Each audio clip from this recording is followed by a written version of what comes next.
Ladies and gentlemen, welcome back to the Spirit Theater. Our last performance revealed the serpentine dread of Kankandara. But tonight, we leave the familiar road behind and step into encounters beyond understanding. Moments where the ordinary gives way to the extraordinary. I am Aqua, your guide beyond the everyday. On this journey, even the most casual request for a ride may open the door to something uncanny, something irreversible. For the most immersive experience, I recommend headphones. Now then, are you ready? Let the performance begin, and enjoy.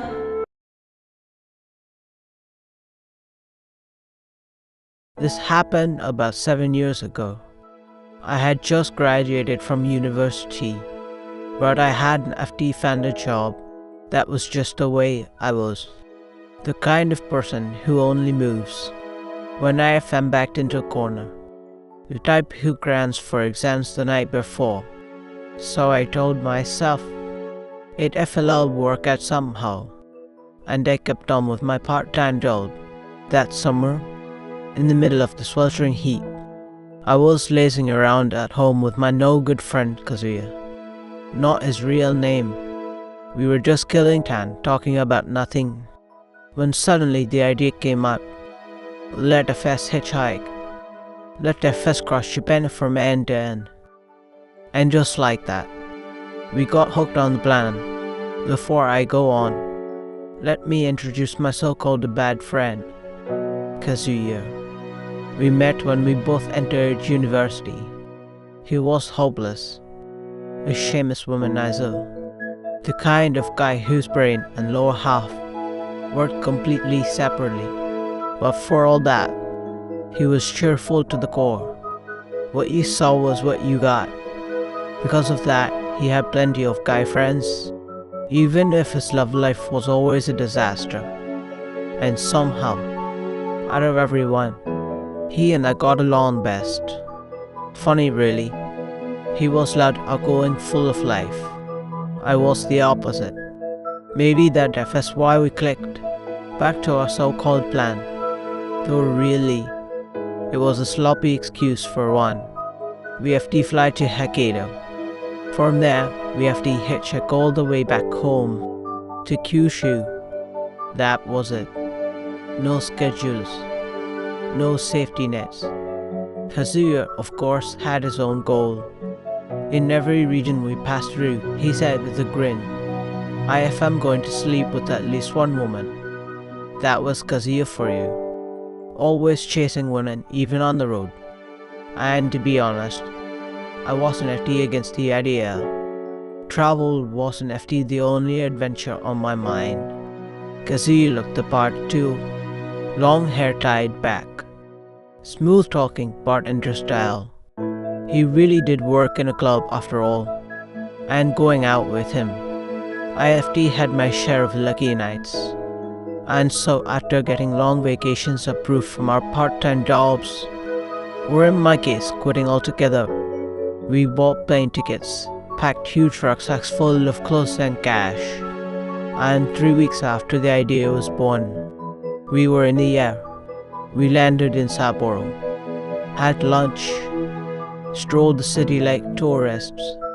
By evening, I was exhausted, not used to flying. I headed back to the hotel. Kazuya, on the other hand, disappeared into the neon-lit streets. He didn't FT return that night.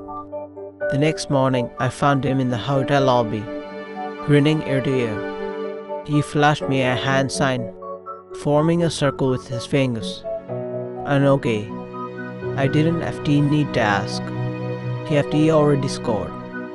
And then, the journey truly began. Neither of us had ever hitchhiked before. We were buzzing with excitement. No detailed plans. No deadlines. Just one rule. Go as far as someone is willing to take us. That was it. But of course, it wasn't FT so easy. Car after car sped past. Not even slowing down. We stood there for an hour. Nothing. Maybe they stop more at night, Kazuya joked. I laughed, half believing it. And then, after 90 long minutes, a car finally slowed, headlights dimming, blinker flashing. Our first rider had arrived. That first car only took us a short way, still within the city, but it was heading south, and every kilometer counted. Even a short ride felt like a victory. Our guess had been right. Night really did make hitchhiking easier, and the ones who stopped most often were long-haul truck drivers. They covered serious distance. They were usually kind, and best of all, they almost never meant trouble. It was efficient, safe, almost too good to be true. By the third day, we were pros at this. We even had a system for the long-haul truck drivers. We bought cigarettes as gifts. For regular folks in passenger cars, packs of candy, picked up at convenience stores before we hit the road. Cigarettes especially were always a hit. When we rode with ordinary drivers, Kazuya chatter kept the mood light. The car was always filled with laughter. Sometimes we even got picked up by groups of 2 or 3 girls. And to be honest, yeah, we had our share of fun. By the 4th day, we had already reached Honshu. Everything felt like it was going perfectly. By then, we had gotten the hang of it. We savored local specialties wherever we went. We enjoyed the fleeting encounters, the one-time meetings with strangers on the road. There was even room for comfort. Whenever we spotted a public bathhouse, we made sure to go in. We promised ourselves a bath every day if possible. For lodging, we stayed at net cafes every couple of nights, cutting costs wherever we could. Sometimes, though, a driver would offer us their home for the night. Those times felt like true kindness. Hospitality we would never forget. It happened about 2 weeks into our journey, deep in the mountains of the Caution region, the moment that would become a lifelong trauma. That night, as usual, Kazuya started singing one of his filthy songs, the kind he always sang when it was just guys around. Kazuya grinned and suddenly burst into song.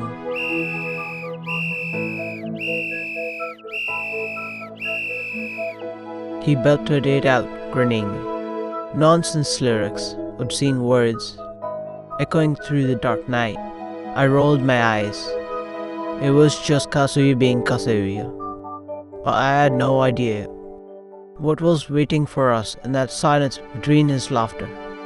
That night things started to shift. It had been 2 hours since we were dropped off at a rundown convenience store on a lonely highway.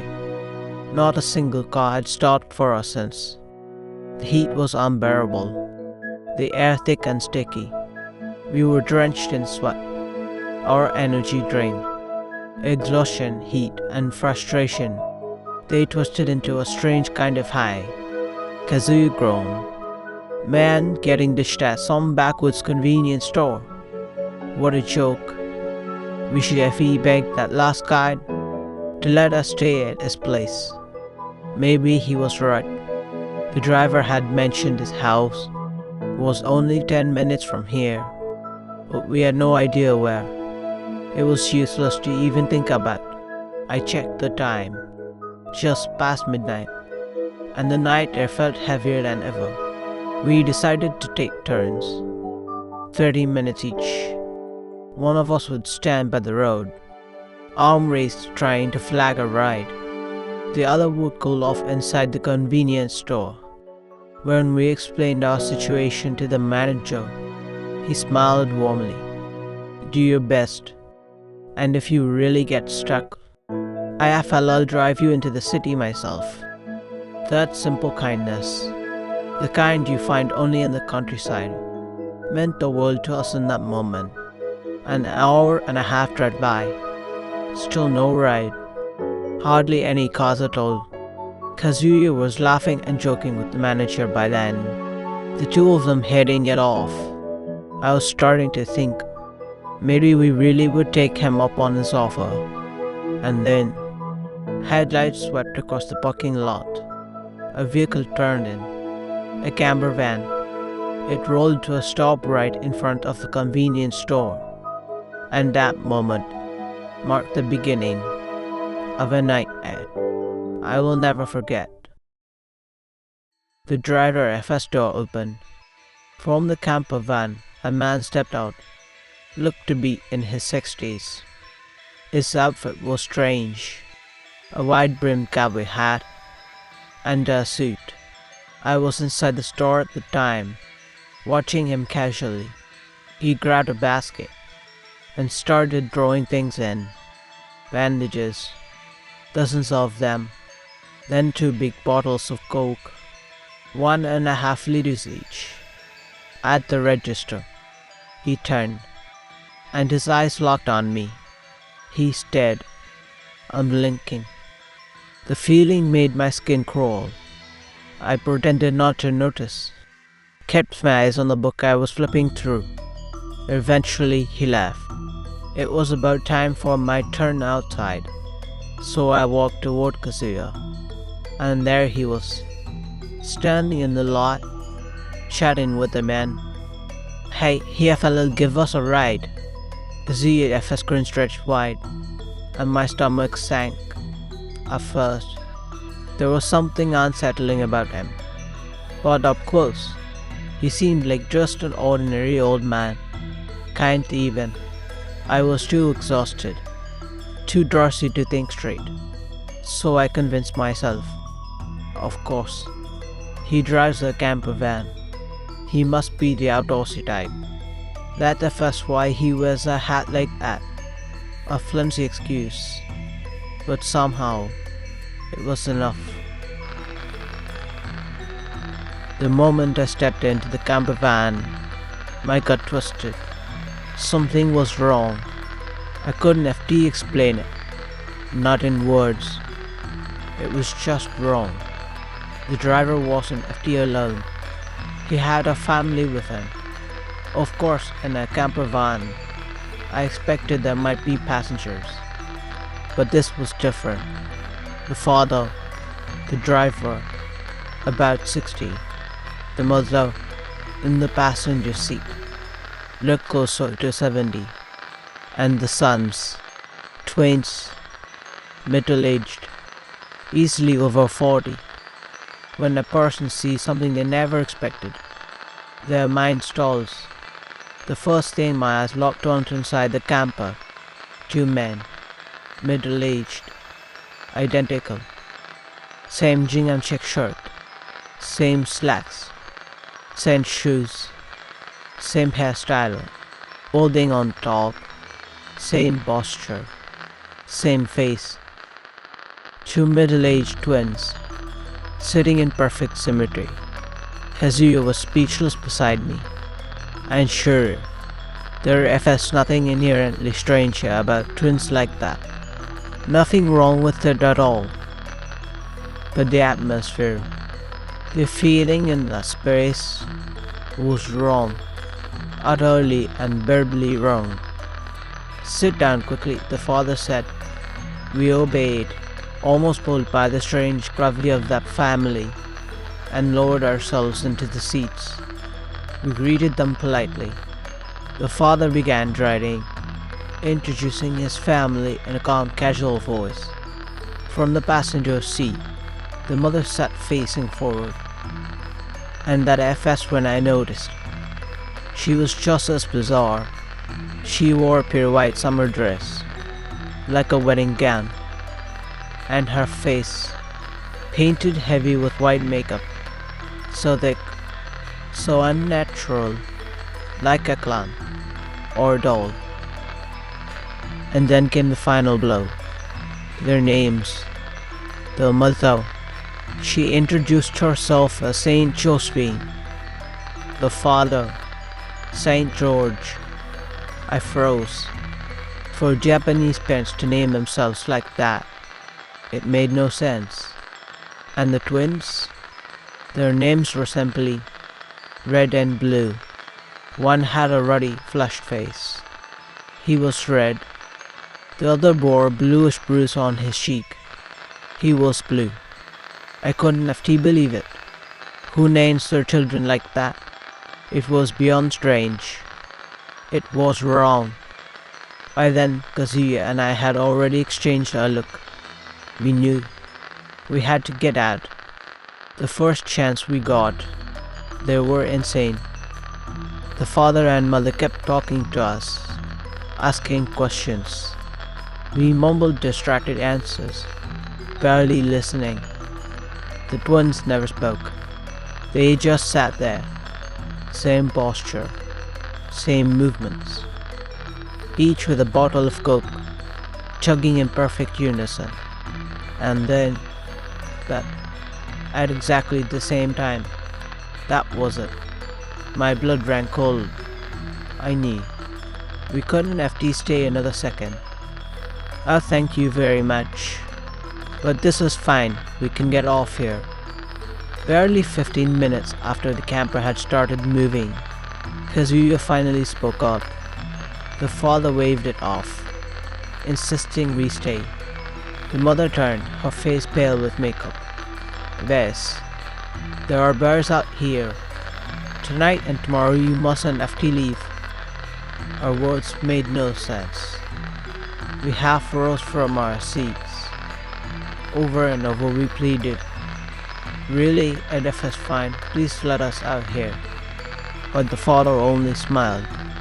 Stay, at least join us for dinner. No sign of stopping. No intention of letting us go. By then it was nearly 2 a.m. Dinner? Supper? At that hour, the very idea was absurd. The twins sat in silence. Not a word spoken. Now, each of them was sucking on a lollipop. Kazuya leaned close, whispering, "This is seriously bad." I nodded, but we could barely speak. The father and mother never stopped talking at us. At one point, I failed to catch the father FS words. He snapped. Do you hear me? His voice exploded through the van. Fury, sudden and violent. And then...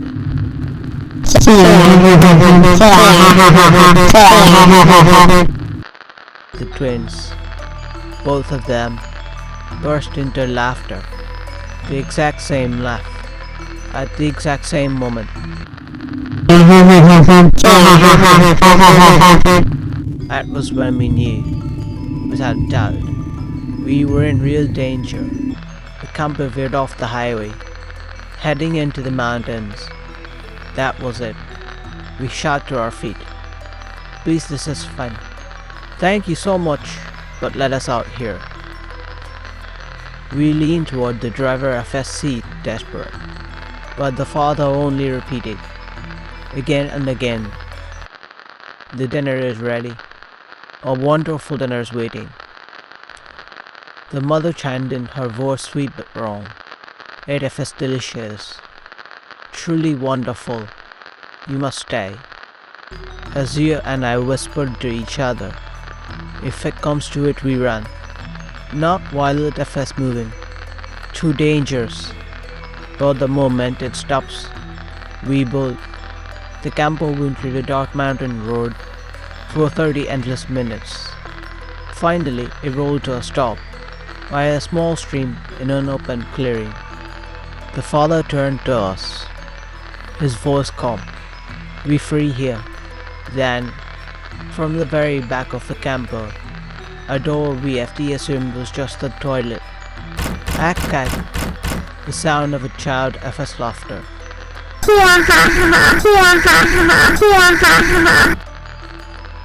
My blood froze. Someone else had been inside this whole time. The mother FS voice rang out. "Mamoru FS hungry too, isn't he?" Mamoru. At least that was a normal name. For once. So there really was a young child. And then, the twins. The silent middle-aged twins. Suddenly shrieked in perfect harmony. Mamoru can FT come out. No, no, no. Their voices overlapped, both drawn out, echoing in the night. The mother cooed gently. Yes, Mamoru has always been so delicate. And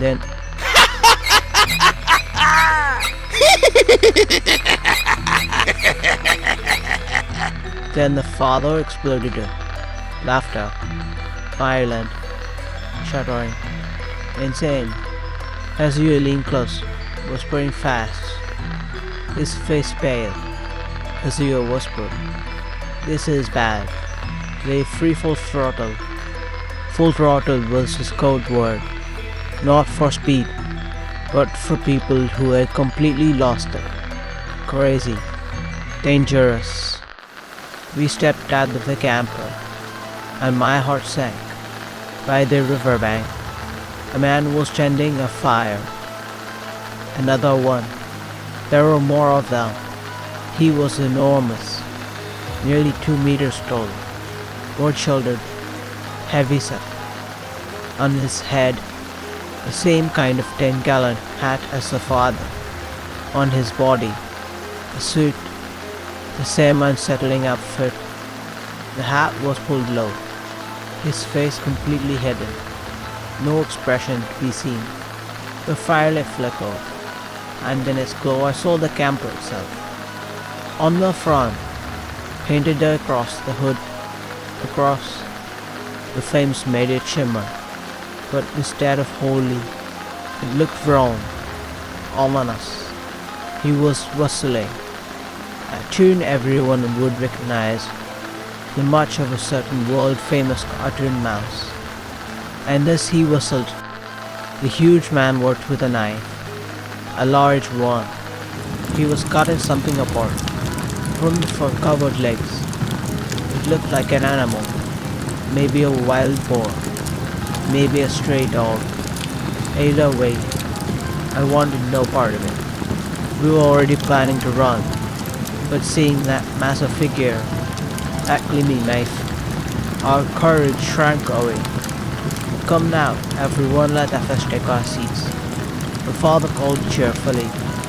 The giant put down his knife, turned to the pot simmering nearby, adding seasoning with slow, heavy hands. Kazuya at first was cut through. Oh, we need to take a piss.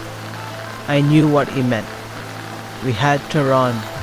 I felt go too, I added quickly. The mother of his voice sang after us. Hurry back. We walked past the camper, toward the trees. And then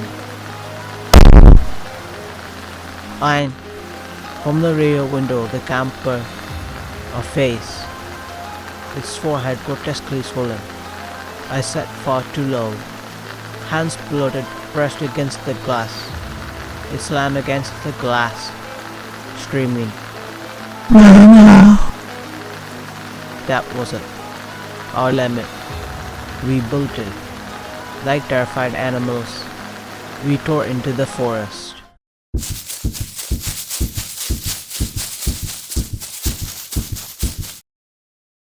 Behind us, the father and mother were shouting something, but we couldn't afford to care. Shit, shit, shit. Kazuya muttered under his breath as we tossed through the forest. We stumbled, fell, over and over again. Just keep going down. If we reach the prefectural road, we will be safe. Clutching a tiny flashlight, we hurled ourselves down and blindly crashing through brush and branches. But our thinking had been far too naive. From the clearing by the stream, I thought I had seen the light of town. But even after an hour of running full speed, nothing. No lights at all. We were lost. Our hearts pounded. Our legs gave out. We collapsed where we stood. Kazuya FS voice was shaky. You think that our family is chasing us? I forced a laugh. They're free not trying to eat us. I doubt they FD come after us.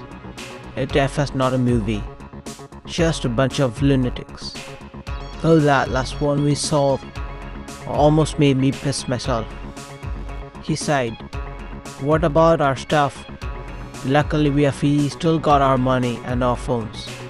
Clothes though, we fella have to give up on those. Kazuya burst out laughing. This is freaking insane. I laughed too. Yet insane. Maybe it was the exhaustion. Maybe it was the fear. But in that moment, all we could do was laugh. After laughing ourselves breathless, reality crept back in. The thick, choking smell of the forest. The pitch darkness that swallowed everything. Yes, we had escaped that twisted family, but if we got lost out here, it wouldn't matter.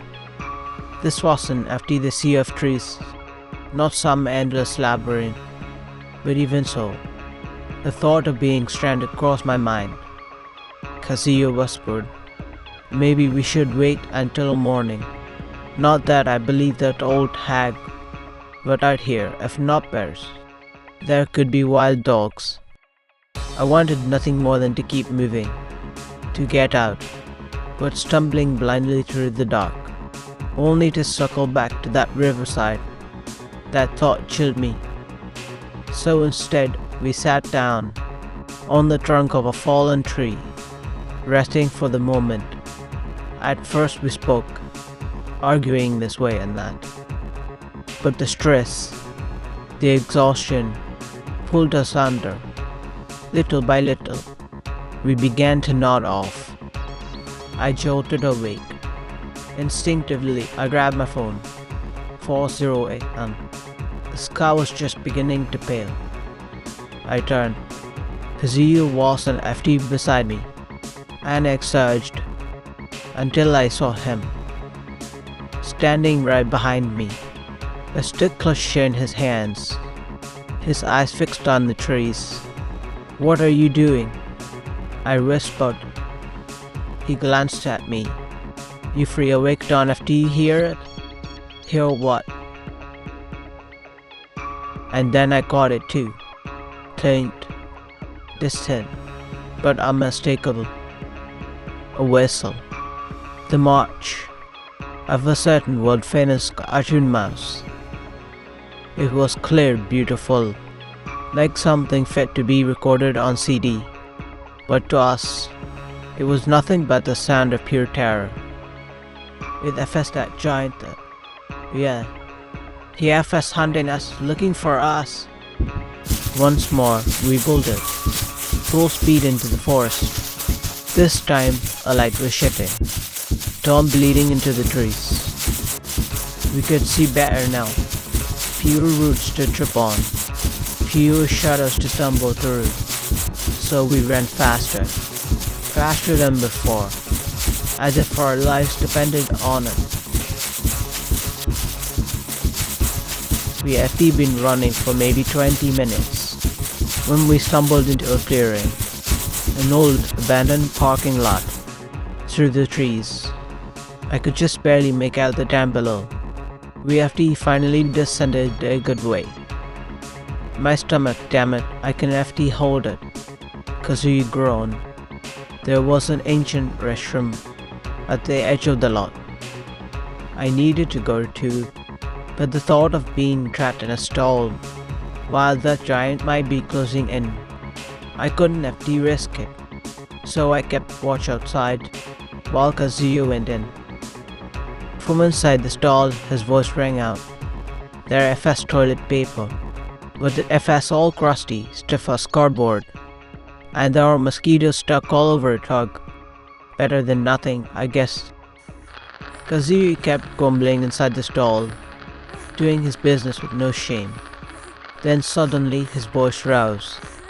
Hey, do you hear that? Someone FS crying. What? I called back. Next stall over the woman FS side.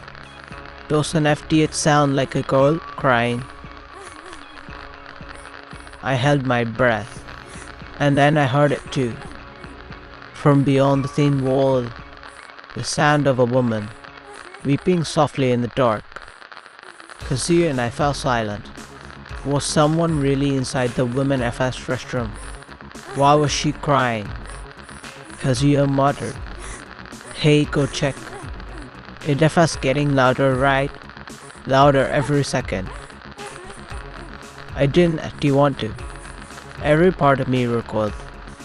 What if a girl really was here, alone in some rundown toilet, crying her heart out in the mountains? Something must have happened. Something serious. I forced myself forward, into the women FS restroom. The sound grew clearer, coming from one stall. I approached, my voice trembling. "Excuse me, are you alright?" No reply. Only the sound of crying. I tried again. "Are you sick? Please tell me if you feel okay." But still, nothing. Only the weeping, growing stronger and stronger. Just then, the sound of an engine from the road above the lot. "Out, get out now." A wave of dread hit me, so strong it felt like certainty. I bolted from the women FS restroom, slamming my hand on Kazuya FS stall door. Seconds later, he stumbled out, face pale, still yanking his jeans into place, and then rolling down the slope into the parking lot. The camper, the same camper. My stomach dropped. This is the worst. If we bolted down the slope now, they would see us for sure. There was only one choice. The blind spot behind the restroom. We had no room left to care about the crying girl. We slipped out, pressed ourselves against the back wall, holding our breath. "Please just keep driving. Don't FT stop. Don't FT stop." The CEO whispered fast, panicked. "Oh no, oh no, oh no. They FE seen us, even FT they." The engine cut off. The camera had stopped. Doors creaked open. Footsteps. Heavy. Drawing closer to the restroom. We couldn't FT move, because just behind us, 5 meters down, was a sheer drop. A cliff. Barely enough room for us to stand. Unless something forced them, they had no reason to check behind the restroom. At least that's what I told myself. But if they did, if they had already noticed us, I started moving closer. Then we had only one option left. Jump. The cliff was steep, 5 meters down, enough to hurt, but not enough to kill. If it came to that, we FD leap. I pressed my back to the wall. Prayed, "Please just be here to use the toilet. Please don't FD come around back." But the crying never stopped. That girl, still weeping in the women FS stall. And the thought toward me, what if she wasn't FD just a voice? What if that twisted family was already doing something to her? Someone entered the men FS restroom. From the voice, I knew it was the father. He sighed loudly, almost singing, "Oh, that feels good. Hallelujah. Hallelujah." The sound of him relieving himself echoed, chilling in its cheerfulness. Then, more footsteps. Multiple, heading into the stalls. The twins.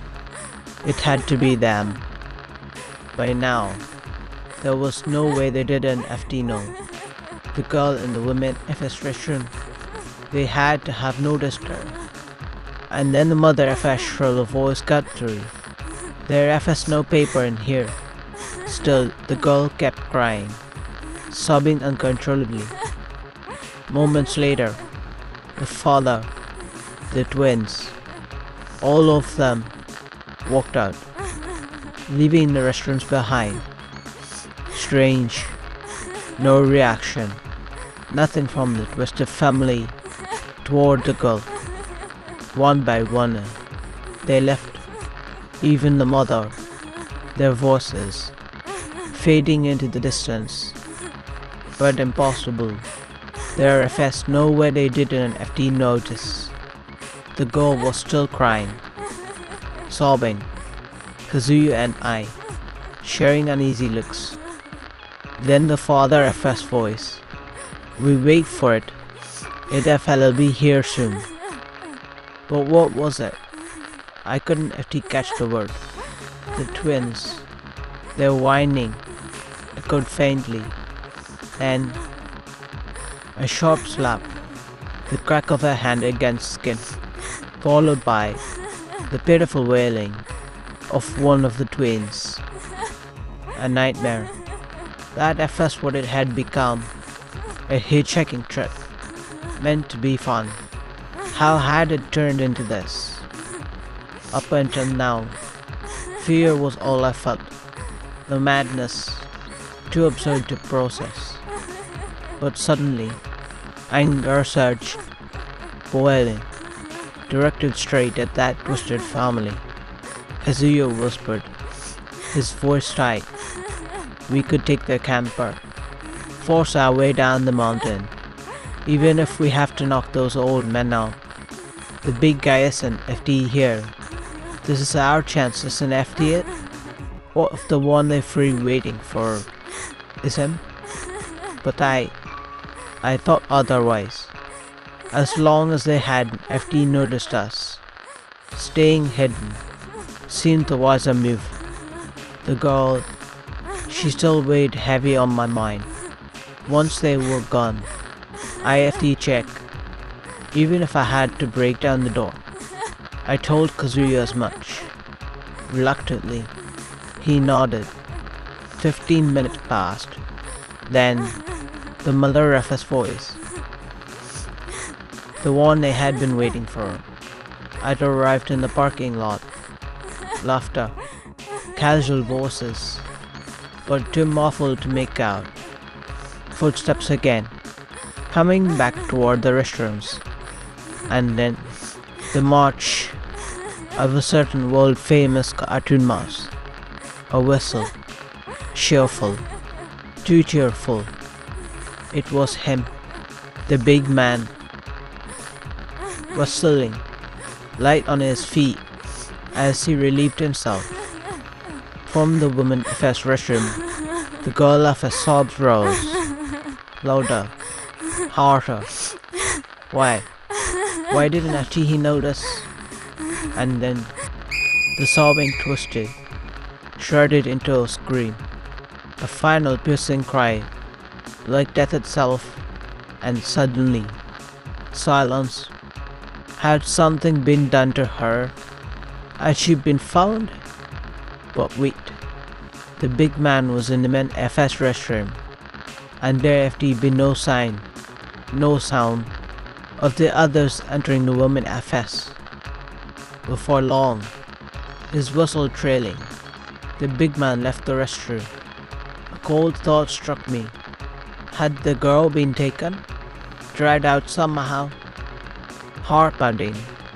Ignoring the risk, I stole a glance, just for a moment, from behind the restroom. And there he was, a tall figure. A 10-gallon hat, a suit, the broad back of the big man, walking away. Hear it, Wes. The big man FS roared, split the air. I jerked my head back. Had we been found? Beside me, Azure, gripping the wooden stick, tight. Yes, it was sinful, wasn't it? The father and the mother cried, and the twins. Their laughter slithered through the air. She screamed, didn't she? The big man bellowed. Yes. She screamed, she wept, she repented. Hallelujah. Again the father, again the mother, and the twins of laughter, trusting cruel. What were they talking about? It didn't FT seem to be about us. Then the rumble of an engine, the camper rolling away, carrying their madness with it. And all around us, the light of morning, full and bright. Once I was certain, absolutely certain, that the twisted family had left. I rushed into the girls' FRESH room. One by one, I threw open the stall doors. Empty. All of them. Every lock broken. Impossible. That can FTB. Just then, Kazuya slipped in behind me. He placed a hand on my shoulder and whispered, "Hey, you realized it too, didn't FTU? There was never a girl here. Not from the very start. Hallucinations. Are we supposed to believe we both heard the same phantom voice? And yet, when I think back, how the depraved family never once reacted to the girl FS cries, it almost makes sense. Almost. But tell me, can any hallucination echo that vividly? That clear? That real? From the parking lot, there was a road, leading both up and down. If we followed it downhill, it would surely take us back to the highway. But there was always the chance we might run into them again. The family, at Temp Camper. So we chose the forest instead. It wasn't at far to the city. We could see its outline in the distance. The daylight was still strong. No reason to lose our way. And so, without a word, we walked, step after step, through the trees, through the silence. 2 hours later, at last the highway. We had made it, but we had no change of clothes, no bags, nothing left at all. Only one thought surfaced in my mind. Face of that kind-hearted man, the manager of the convenience store. The highway wasn't as busy as those in the city, but by morning the traffic had begun to grow. After everything we had been through, the thought of hitchhiking again sent a chill through me, but somehow we managed to flag down a truck. The driver looked startled at first, seeing our filthy clothes and worn-out faces. Yet when we explained, or rather, when we chose to explain, he softened. He welcomed us aboard. Of course, we didn't have to tell him the truth. How could we? Who would believe it? Instead, we told him we had been camping in the mountains and gotten lost. A harmless lie, one easier to accept. The driver nodded knowingly. That convenience store? Yes, he knew it well. Start there often, he said. And so, an hour later, we stood once more before it. That small, unassuming shop, and the familiar face of the kind manager waiting inside. The manager already knew about the camper van, so we told him everything. How we had been tormented, what we had endured. But halfway through my account, his expression twisted, bewildered, almost offended. "Camper van? What are you talking about?" he said. "No, listen. That day you two suddenly left the store and started walking along the highway. I called out. I even followed for 10 meters or so, trying to stop you. But you ignored me. Completely. Wouldn't have to even look back." He chuckled awkwardly. "So I thought maybe you didn't have to want to trouble me. Didn't have to want a ride. I'll admit I felt a little hurt being ignored like that. What was going on with you, huh?" What did he mean? What on earth was he saying?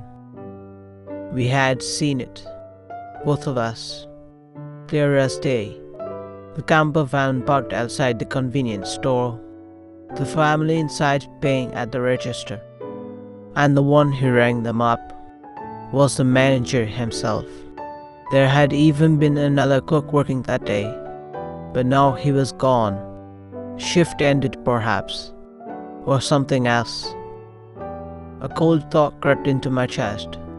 Was the manager in on it too? I glanced at Kazuya.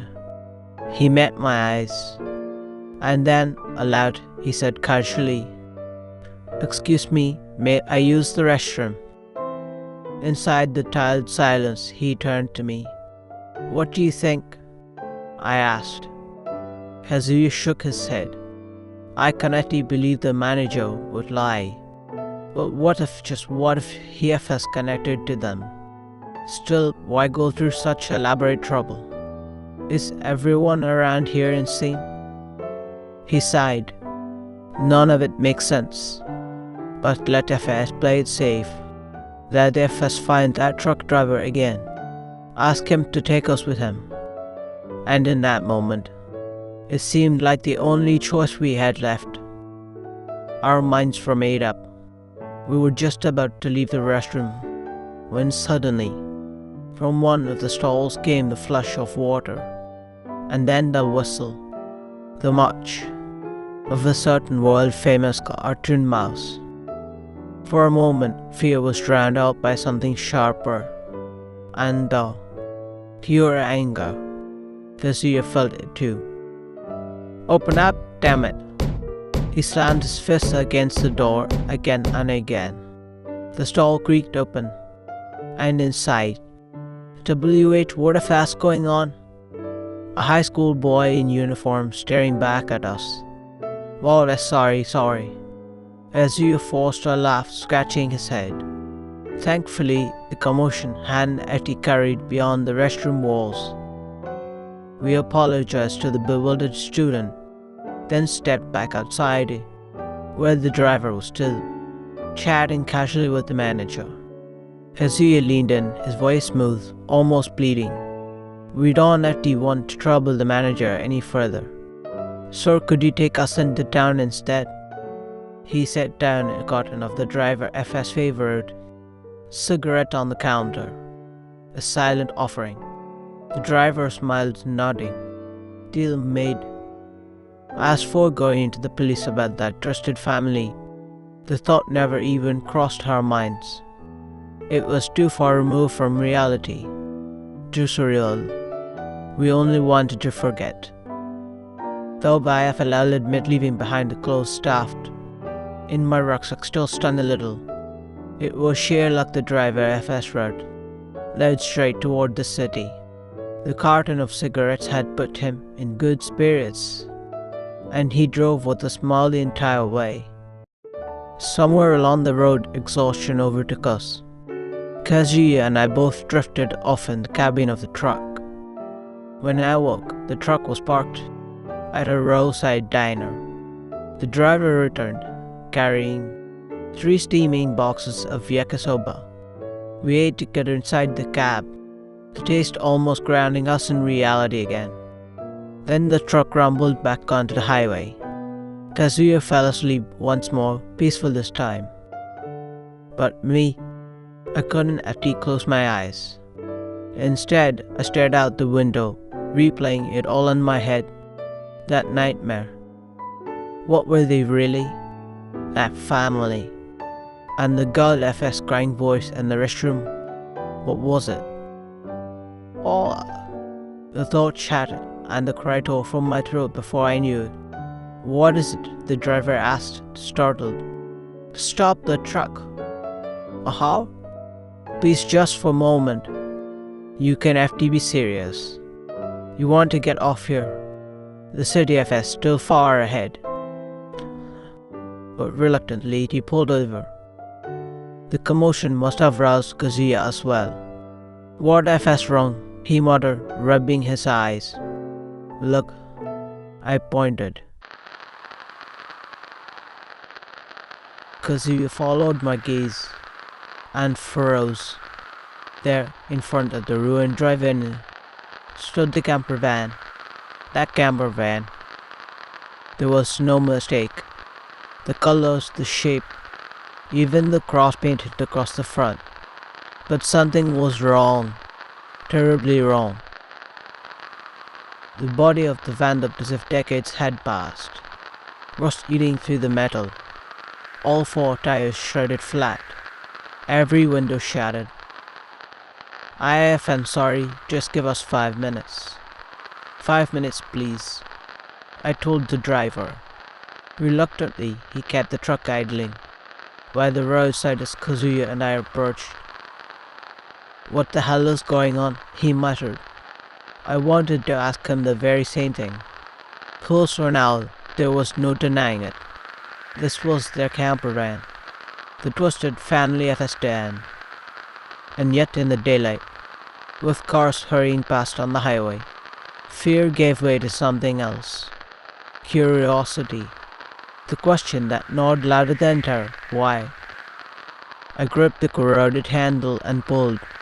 The door screeched open, and a stench rolled out to meet us. Ought, the air of death itself. Hey, our packs, that FS our damn rats. Kazuya FS voice cracked into a shout. And he was right. There were 2 rucksacks tossed inside the van. The very ones we had abandoned when we fled. But just like the vehicle itself, they were withered, rotted away, as though decades had passed. I unzipped one, hands trembling. Inside, the clothes, the toiletries, all decayed, crumbling at my touch. How was this possible? Kazuya muttered again, voice low. My mind refused to work. Logic shattered.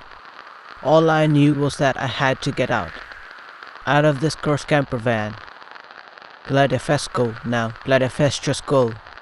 Kazuya FS eyes darted, fear mirrored in them. We turned toward the exit. And then it came. From behind the farthest door, deep in the back of the van. Clatter. The unmistakable sound of something shifting, moving. The door remained closed.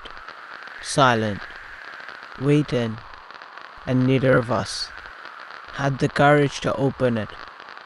We were half mad with fear. So maybe it wasn't FT what we thought. Maybe it was nothing more than the cry of a stray cat. And yet in that moment, from behind that final door, we heard it. A child FS voice, calling. We bolted. Screaming, we tore out of the camper, ran straight back to the truck. The driver was waiting, but his face too seemed drained of color, as if he had heard it as well. Without a word, he started the engine. The truck lurched forward, back onto the road. And then, at the very same time, the words slipped out. From him. From me. Did you hear that? Was something there? The driver gave a strange chuckle. Well, maybe it was just my imagination. That wreck, there wasn't FT anyone there. Besides you two, right? Of course not. Couldn't FT have been? Oh, forget it. But Kazuya pressed him. No, tell us, please. The driver hesitated. I thought I saw something. A figure. Wearing, what do you call it? A cowboy hat. Or in Japan, maybe like the cap a Boy Scout would wear. And the moment I felt a chill, right then, a whistle brushed past my ear. Kazuya swallowed. What kind of whistle? The driver FS such burst. He blew softly as if to prove it. A light jaunty tune. Then he waved it off, laughing too quickly. Or forget it, nothing at all, must be the fatigue talking. But we knew that melody. The march of a certain world-famous cartoon mouse. For nearly 30 minutes, the truck rolled on in silence. No one spoke, only the hum of the engine, the rhythm of the tires against the asphalt. At last, as the city lights began to draw near, I broke the silence. There was one question I had to ask.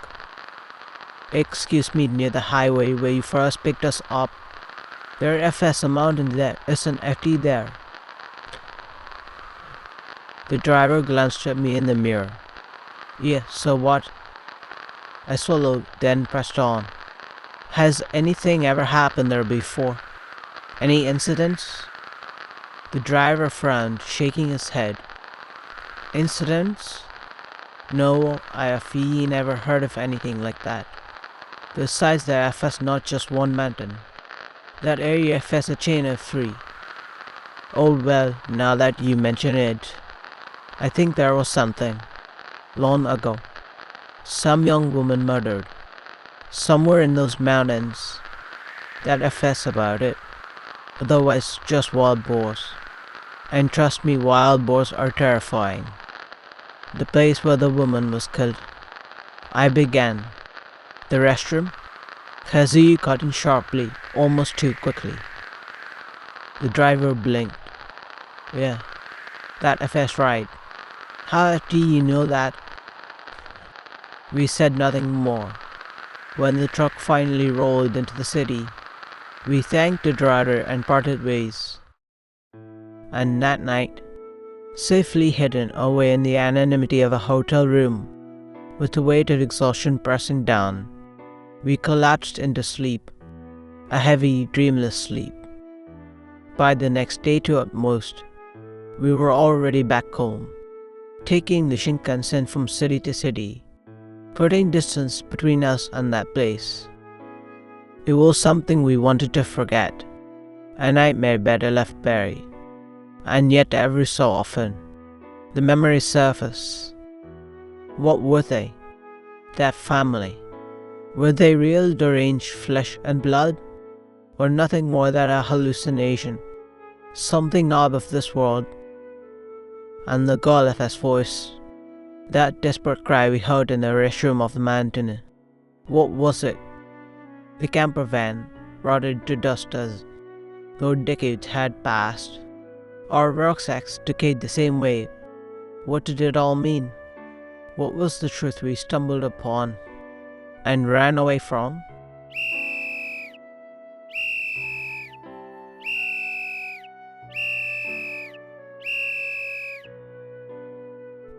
It has been years since that trip. These days, life is ordinary again. Kazuyu, always the loud, reckless one, recently came back from a group date grinning ear to ear. Some things never change, and honestly it's boundless cheer. Maybe that was what saved me back then, what kept the nightmare from swallowing me whole. We're free nearing 30 now. We have got steady jobs, steady lives. On the surface nothing unusual, but the scars remain. Kazuyu, he still can stand the sight of camper vans. Even from a distance he freezes. And me? For me, it affects the sound. That down tune. The march of a certain world-famous cartoon mouse. Even now, it haunts me. The melody. That cheerful march. Even at her recent group date, one of the women had that ringtone, that melody, and the moment it chimed, my heart seized tight in my chest. Even now, that family still haunts my dreams, especially the giant of a man and the whistle on his lips. That was unsettling, wasn't it? A simple journey, a chance encounter, and suddenly the everyday gave way to the extraordinary. Next time, Aqua FS Spirit Theatre will open its doors once more, inviting you into another tale where shadows linger. If you enjoyed tonight's FS story, don't forget to subscribe. I look forward to guiding you again, until we meet on the road once more.